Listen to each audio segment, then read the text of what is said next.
दरम्यान पालघर विधानसभेचा चेहरा बदलण्यासाठी निवडणूक लढतोय असं राजेंद्र गावितांनी म्हटलं। मुख्यमंत्र्यांनी माझ्यावर विश्वास व्यक्त केला असल्याचं राजेंद्र गावित म्हणाले।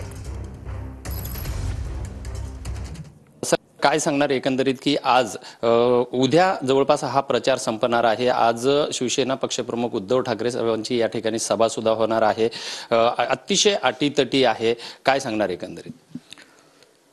पालघर विधानसभेची ही निवडणूक या पालघर जिल्ह्याचा एक चेहरामोहरा बदलण्यासाठी एक विकासाच्या दृष्टिकोनातून या ठिकाणी मी ही निवडणूक लढवतो आहे। म्हणजे राज्याचे मुख्यमंत्र्यांनी माझ्यावर जो विश्वास व्यक्त केला आणि उपमुख्यमंत्र्यांनी दोन्ही मुख्यमंत्री विश्वास व्यक्त केला आणि निश्चितच या ठिकाणी आपण निवडून आल्यानंतर या पालघर जिल्ह्याचा विकास आणि एकंदरीत गेल्या 22 वर्षापासून या क्षेत्रामध्ये मी या ठिकाणी काम करतो आहे।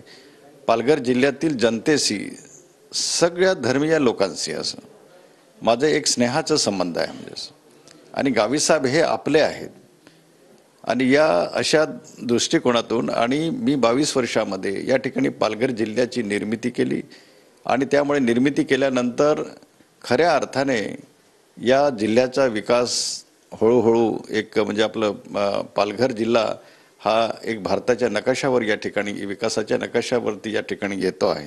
व्हिडिओ जर्नलिस्ट खंडूसह विजय गायकवाड, TV9 मराठी, पालघर।